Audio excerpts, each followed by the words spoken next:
So let's begin our self-portrait project by creating a project to save our file structure to. If you're not familiar, there is a file structure which we should all follow, and this is really kind of a best way to keep our various projects organized within Maya, because you're going to be creating several different projects, and if we're not organized, then we could lose data and a lot of time that we've spent working on our project. So let's do this by going File, Project Window. And when I open File, Project Window, you can see that we're at a current project default and a location of C users user documents Maya projects. This is telling us that it's going to create, if we just hit accept, that we're creating a project called default, and its location will be here under our documents folder, Maya projects, and it will create a series of subfolders, scenes, templates, images, source images, etc. I don't want to do that. I want to call this self-portrait, so I'm just going to click new, and we get new project, and let's just highlight that and call this self underscore portrait. I don't want to. I could just save this to my documents folder, but for ease, I'm going to save this to my desktop. Not always the best practice, but you should probably have some kind of directory created to hold projects, and I don't necessarily like the documents folder. You'd like to create your own on your own drive, but I'm just going to use desktop. And I'm going to select desktop, and I'm just going to say accept.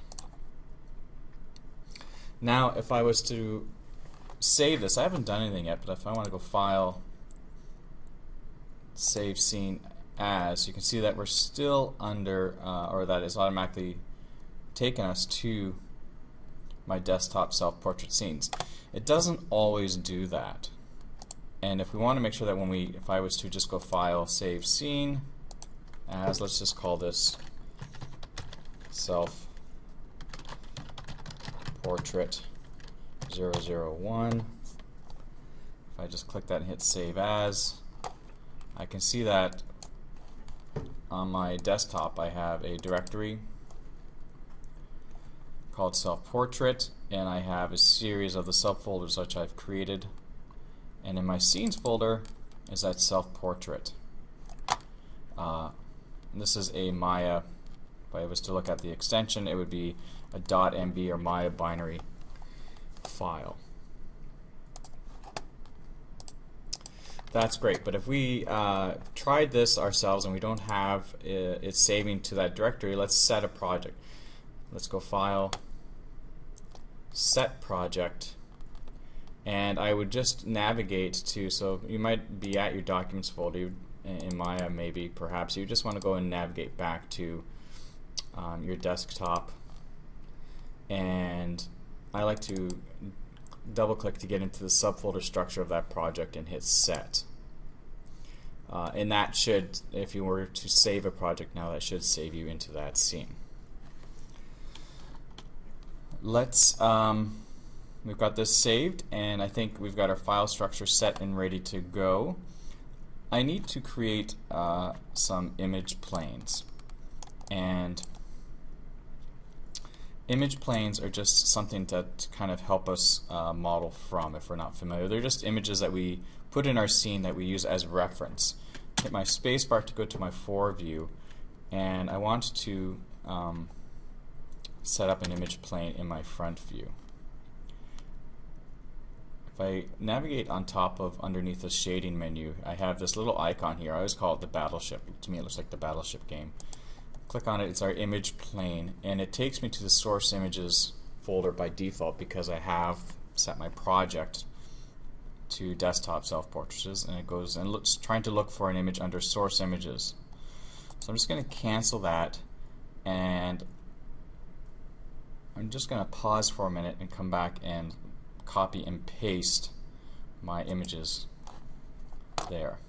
Okay, we're back now, and I'm still in my front view, and you can see down here it's orthographic front because I have it says front and my viewport in green. Back to my image plane icon, and in my source images you can see I've gone and I've pasted a front and a right side JPEG, and these are images that you can get friends to take of you, and if you go back and look at my notes, you'll see how to set up. You can see that my images are JPEGs. They could be PNGs or TIFFs, and they are square. That is, I have these set 1024 by 1024 pixels. You could do 512 by 512. It's up to you, and you'll see why in a minute. Before I kind of set up my scene to start modeling or set up my image planes, I just want to take a moment to introduce a few tools that could cause us some problems, or just a little introduction to these. And we'll do that in our next chapter.